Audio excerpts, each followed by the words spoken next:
Bismillahirrahmanirrahim. Assalamualaikum warahmatullahi wabarakatuh. Nama saya Siti Faizah binti Abdul Rahman bersama rakan sekumpulan saya, saudara Ahmad Adik bin Syahrul Ahmad dan saudari Aizati Najmin binti Sulaiman akan mengupas topik perbincangan tajuk kumpulan kami hari ini, iaitu hak isteri dalam isu pasangan tidak menunaikan tanggungjawab nafkah. Firman Allah Subhanahu Wa Taala dalam surah An-Nahl ayat ke-72, dan Allah menjadikan bagimu pasangan suami atau isteri dari jenis kamu sendiri dan menjadikan anak dan cucu bagimu dari pasanganmu serta memberimu rezeki dari yang baik. Mengapa mereka beriman kepada yang batil dan mengingkari nikmat Allah Subhanahu Wa Taala? Allah Subhanahu Wa Taala menjadikan manusia berpasang-pasangan dalam ikatan perkahwinan yang dimulakan dengan lafaz akad, perjanjian hidup bersama dalam menyalari bahtera suami isteri bagi memenuhi fitrah insani. Dalam sesebuah perkahwinan, suami dan isteri memainkan peranan penting dan hak tersendiri yang telah digariskan berpandukan Al-Quran dan As-Sunnah. Hak ini adalah penting dalam membela maruah dan juga diri individu, baik suami ataupun isteri, khususnya jika berdepan isu rumah tangga, termasuklah kelalaian pasangan dalam menunaikan tanggungjawab masing-masing. Kita beralih kepada konsep hak, yang mana dari sudut bahasanya berarti benar, kebenaran, kuasa atau sesuatu berbuat yang ditentukan oleh undang-undang, agama, adat istiadat dan lain-lain. Dan konsep hak juga dapat dilihat dari segi istilah, yang mana merangkumi sesuatu yang dapat dipunyai atau dikuasai berupa benda ataupun kewajipan yang perlu diberikan, merangkumi benda ataupun perbuatan. Firman Allah Subhanahu Wa Taala lagi dalam surah Al-Baqarah ayat 228, dan para wanita mempunyai hak yang seimbang dengan kewajipannya menurut cara yang ma'ruf, akan tetapi para suami mempunyai satu tingkatan kelebihan daripada isterinya, dan Allah Maha Perkasa lagi Maha Bijaksana. Seterusnya beralih pula kepada hak isteri terhadap suami dalam sesebuah perkahwinan. Hak pertama adalah berbentuk hak mahar. Mahar merupakan suatu pemberian daripada suami kepada isteri dalam sesebuah perkahwinan. Mahar meliputi pelbagai bentuk seperti barangan, wang ringgit, pekerjaan ataupun hadiah hafazan dan juga makanan mengikut kemahuan sang isteri itu secara sepenuhnya. Seterusnya adalah hak nafkah. Nafkah terbahagi kepada dua, iaitu hak nafkah zahir dan juga nafkah batin. Zahir meliputi keperluan asas seorang isteri itu sendiri, iaitu dari segi keperluan pakaian, makanan dan sebagainya. Seterusnya daripada segi batin pula adalah merangkumi emosi isteri itu sendiri, rohani, dalaman dan juga yang kebiasaannya adalah meliputi hubungan intim di antara suami isteri.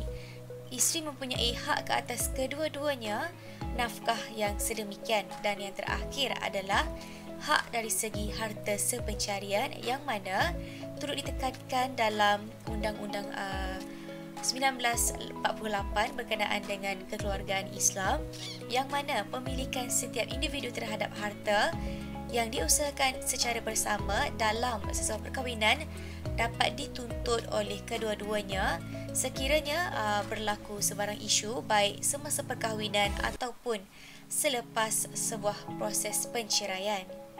Sekiranya isteri tidak mendapat hak sewajarnya dalam peranan sebagai isteri, ataupun sang suami gagal memenuhi hak-hak tersebut seperti nafkah dan sebagainya, si isteri berhak untuk menasihati suami dengan cara yang paling baik supaya suami menunaikan kewajipan mereka dalam segi menunaikan hak dan juga nafkah sedemikian, dan memohon bantuan orang ketiga seperti keluarga terdekat ataupun hakam.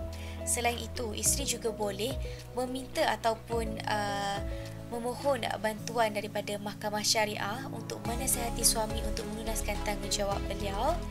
Ataupun jalan terakhir dalam sesebuah perkahwinan adalah dengan memohon penceraian atau meminta fasakh kepada sang suami.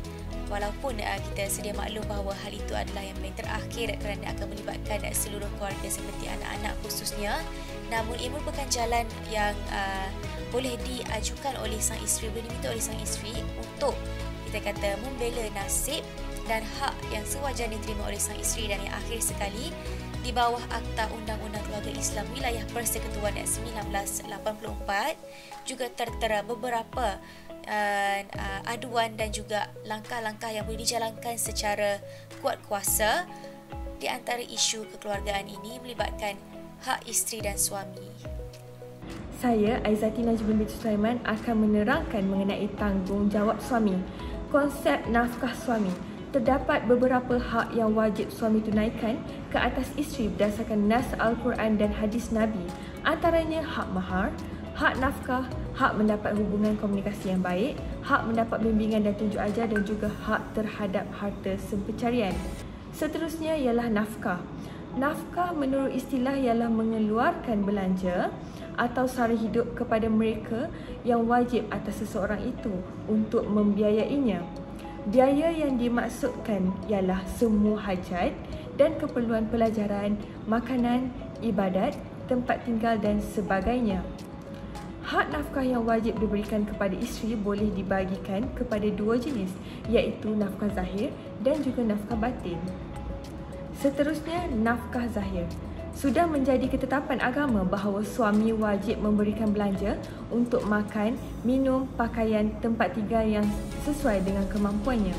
Firman Allah Subhanahu Wa Taala artinya, hendaklah orang yang mampu memberi nafkah menurut kemampuannya dan orang yang disempitkan rezekinya hendaklah memberi nafkah dari harta yang diberikan Allah kepadanya.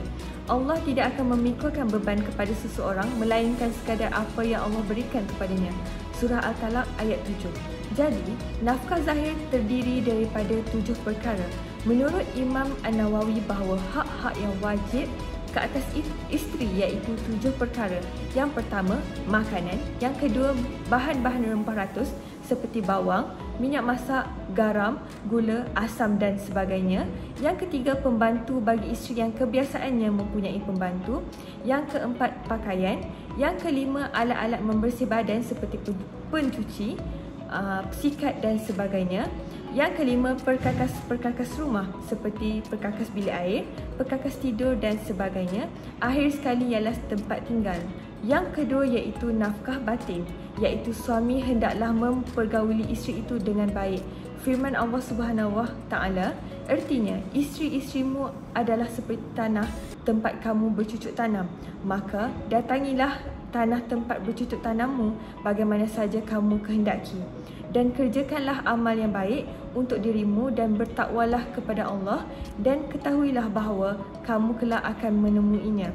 Dan berilah kabar gembira orang-orang beriman. Surah Al-Baqarah ayat 223. Baiklah, saya akan meneruskan pembentangan kumpulan kami dan nama saya adalah Adib Huwairah. Saya akan menerangkan apakah akibat yang akan terjadi kepada suami sekiranya beliau tidak menunaikan nafkahnya kepada isterinya. Dan kemungkinan besar yang akan berlaku adalah satu kes perceraian akan berlaku dan isteri tersebut akan meminta fasah daripada suaminya. Dan fasah itu adalah satu proses untuk melepaskan ikatan perkahwinan antara suami dan isteri setelah diminta cerai oleh isterinya sendiri melalui pengadil ataupun hakim. Dan fasah ini hanya boleh dilakukan oleh pihak yang berkuasa sahaja seperti hakim, oleh kadi apabila terjadi sebab-sebab tertentu. Dan antara sebab-sebabnya adalah suami secara lazimnya telah menyakiti isterinya dengan cara menjadikan kehidupan isteri beliau menderita. Dan suami juga telah cuai dan tidak memberikan peruntukan nafkah kepada isterinya selama tempoh hampir 3 bulan. Dan hukum fasah adalah harus mengikut hukum syarak. Berikut pula merupakan statistik perceraian yang telah didaftarkan di Malaysia yang telah dikeluarkan oleh Pejabat Ketua Perangkawan Malaysia, Jabatan Perangkaan Malaysia pada 3 Disember 2021.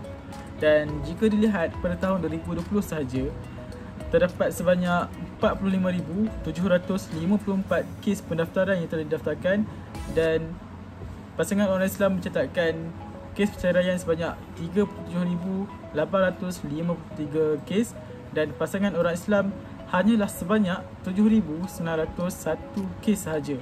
Ini menunjukkan pasangan orang Islam lebih banyak bercerai daripada pasangan orang bukan Islam. Dan apakah sebab perkara ini terjadi? Salah satunya adalah disebabkan suami tidak memberikan nafkahnya kepada isteri. Kesimpulannya, setiap keluarga haruslah membentuk satu keluarga yang sakinah, mawadah dan warahmah, iaitu satu konsep sebuah keluarga yang saling menyayangi dan saling menyokong antara satu sama lain dan akan kekal bersama sehingga akhir hayat. Sebuah keluarga sakinah, mawadah dan warahmah dimaksudkan dengan penuh ketenangan, kebahagiaan dan kerahmatan untuk membina keluarga bahagia. Institusi kekeluargaan harus kuat dari segi semua aspek, terutamanya dalam kerohanian dan juga moral. Itu sahaja daripada kumpulan kami. Sekian, Assalamualaikum warahmatullahi wabarakatuh.